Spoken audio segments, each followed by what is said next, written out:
hello लोगोफोर खुलुमबाय नोंथांमोनखौ गिबियावनो गासैखौबो चेनेलाव बरायना लाग्रोनाय जाबाय नोंथांमोननि थाखाय दिनै मोनसे गोनांथार भिडिअ लाबोनाय जादों दै लोगोफोर जोंहा आसाम गभर्नमेन्टनिफ्राय 50,000 साख्रिनि भेकेन्सिया थाबैनो ओंखारना फैगासिनो दङ थाबैनो माने माला एडभार्टाइजमेन्टआ जोंहा ओंखारना फैनो थांगासिनो दङ बिनि बागै जोङो आपडेटखौ मोननो हादों दा बेनिखायनो बे भिडिअखौल' नोंथांमोना गासिबो जोबजासिम नायलां एप्लाइआथ' जोंहा थाबैनो जानो थांगासिनो दङ बारा गोबाव सम गैलानोसै नोंथांमोना बे भिडिअनि गेजेरजों मिथिनो हागोन मालानिफ्राय जोंहा एप्लाइआ जानो थांगासिनो दङ आरो बिनि अनगायैबो नोंथांमोना बेखौ गासिबो मिथिनो लुबैदों जानांगौ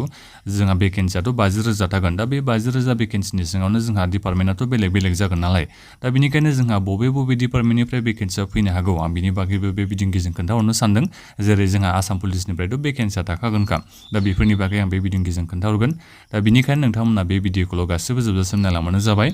आं गिबियाव नोंथांमोननिसिम गासिनिसिम गुरै खावलायनाय थाग्रो नोंथांमोना सोरबाफोर चेनेलाव गोदानै फैदोंबा दासिमबो नोंथांमोना चेनेलखौ साबस्क्राइब खालामना लायाखैबा नोंथांमोना गासिबो चेनेलखौ साबस्क्राइब खालामनानै लाग्रोलायबानो जाबाय जाहाथे नोंथांमोना बेबादिनो भिडिअखौ मोननो हायो जोंहा इलेक्शनाथ' जानानै थांबाय दा बे इलेक्शननि समावनो जोंहा चिफ मिनिस्टार हिमन्त बिश्व शर्मा बिथाङा 50,000 साख्रिनि भेकेन्सि जोङो थाबैनो नटिफिकेसनखौ होनो थांगासिनो दङ इलेक्शन जोबखांनायनि उनावनो होननानै बिथाङा बुंबाय थादों नोंथांमोनाथ' बेखौ गासैबो मिथिखादों जानांगौ दा जोंहा बेखौथ' मिथिबाय जोङो 50,000 भेकेन्सियाथ' जागोन दा बेवहाय जोंहा बबेनिफ्राय भेकेन्सिया फैगोन बिनिफ्राय जोंहा थारैनो नटिफिकेसन एबा जोंहा बे साख्रिनि एडभार्टाइजमेन्टआ जोंहा मालाथो फैमारगोन बेखौ आं बे भिडिअनि गेजेरजों खोन्थाहरनो सानदों दे नोंथांमोना नायनो हागोन नै जोंहा बे चिफ मिनिस्टार बिथाङा इलेक्शनाव बुंनाय खोथाथ' नंला बियो दाथ' जोंहा इलेक्शना जोबनानै थांबाय दा बे इलेक्शनाव बुंनाय खोथाखौ बिथांमोना दायो मावफुङो ना मावफुङा बेथ' बेलेग बाथ्रा जासिगोन जेखियानो जाया मानो जोंहा 50,000 साख्रिनि भेकेन्सियाथ' फैगोन आसाम गभर्नमेन्टआ जेब्ला प्रमिस खालामबाय बिथांमोनाथ' फुलफिलथ' खालामखानांगोनखा दा बेवहाय नोंथांमोना नायनो हागोन नै जोंहा आसाम पुलिसनि थाखायबो एडभार्टाइजमेन्टआ ओंखारना फैगोननो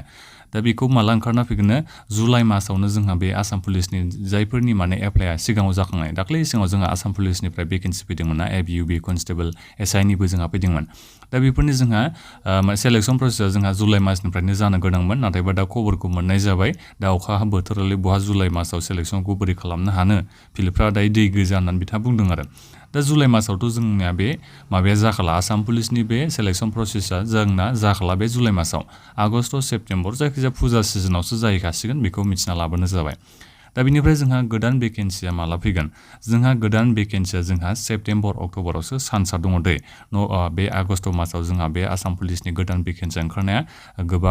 गोबां चान्सआ खम जाबाय आरो मानो होनोबा जोंहा जुलाइआवबो दा सिगांनि एप्लाइ खालामनायानो जोंहा जानानै थांलाबा सेलेक्सन प्रसेसआ जोंहा जुलाइआवनो जानो गोनांमोन नाथायबा जुलाइआवनो जालाबा आगष्ट सेप्तेम्बराव जायोबा अब्ला नोंथांमोना साननानै नायदो गोदान भेकेन्सिया जोंहा सेप्तेम्बर अक्ट'बर मासावसो जोंहा ओंखारनायनि सम्भाबा दंखायो दा बेवहायबो जोंहा लिरनानै होखादों नालाय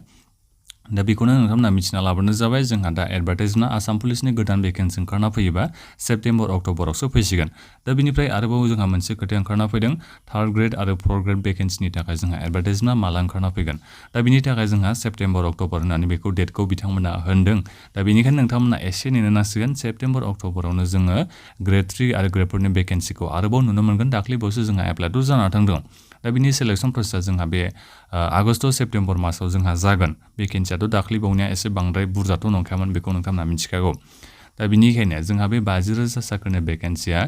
खमैबाबो नोंथांमोना हमना लादो आगष्ट मासनिफ्राय लानानै अक्ट'बर मासनि गेजेराव नोंथांमोना 50,000 भेकेन्सिनि थाखाय एडभार्टाइजमेन्ट ओंखारनायखौ नोंथांमोना नुनो मोनगोन दा बेवहाय जोंहा माखासे फोरोंगिरिफोरनि थाखायबो भेकेन्सि थानो हागौ आरो बेजों लोगोसेनो ग्रेड 3 ग्रेड 4आथ' थाखागोनखा आरो बेजों लोगोसेनो आसाम पुलिसाबो जोंहा बेहाय थाफागोन दा बेवहाय ग्रेड 3 ग्रेड 4 होनोबा जोंहा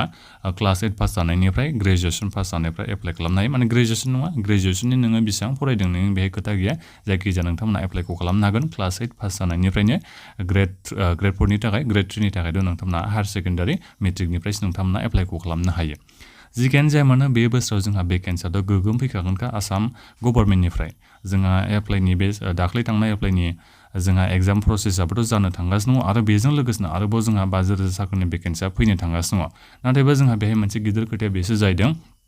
जोंहा बिटिआर सरकारनिफ्रायबोथ' फैनो गोनां नालाय 3,000सो भेकेन्सि दं होनना बुंदों ग्रेड 3 आरो ग्रेड 4नि थाखाय दा बेसो जोंहा माला फैगोन दा बेखौ जोङो दायो बुंथ'नो हाया जिखियानो जाया मानो देग्लाय बोसोरावनो बेयो फैखागोन बेखौ नोंथांमोना मिथिना लाबोनो जाबाय मानो होनोबा जोंहा फैगोन बोसोराव बिटिआरआव इलेक्सन दङ बेखौ मिथिना ला दा बेनिखायनो देग्लाय बोसोरावनो जोंहा बे बिटिआरनि बे ग्रेड 3 आरो ग्रेड 4नि भेकेन्सिया ओंखारना फैखागोनखा सेलेक्सन प्रसेसआ माला जागोन बेखौ मिथिया जायखिजाया एडभार्टाइजमेन्टआ देग्लाय बोसोराव फैगोन आरो बिनिफ्राय जोंहा बे फरेस्टारफोरनि भेकेन्सि ओंखारनायाबो जोंहा थाबैनो बिनि माखासे नटिसखौ जोङो मोननो हागोन जोंहा सिलेक्शन प्रसेसआ बोरै जागोन बेखौथ' मिथिखाबाय नालाय दा जोंहा मालानिफ्राय बे रिटेन एग्जामफोर जागोन फिजिकेल टेस्टफोर जागोन बे मालानिफ्राय स्टार्ट जागोन बेखौ जोङो साननैसोनि उनाव आपडेटखौ मोननो हागोन नोंथांमोना निउसखौल' एसे नेबाय थाबानो जाबाय चेनेलाव आपडेट थाबाय था गोख्रैनो नोंथांमोना माखासे नटिस फैनायखौ नुनो मोनगोन फरेस्टार ग्रेड 1 आरो फरेस्टारनि थाखाय दा बेखिनियानोमोन नोंथांमोना बे भिडिअखौ गासिबो शेयार खालामबानो जाबाय आरो नोंथांमोना माबाफोर सोंनांगौ दङबा भिडिअ कमेन्ट बक्सआव नोंथांमोना कमेन्ट खालामबानो जाबाय आरो बेबादिनो नोंथांमोना साख्रिनि भिडिअ मोननो हायो साख्रिनि आपडेट मोननो हाबाय थायो बेनिखायनो नोंथांमोना गासिबो बे चेनेलखौ साबस्क्राइब खालामना लाबोनो जाबाय आरो नोंथांमोना बे भिडिअखौ लाइक खालामनो दाबावदो लाइक खालामथारबानो जाबाय दा बेखिनियानोमोन गोजोन्थों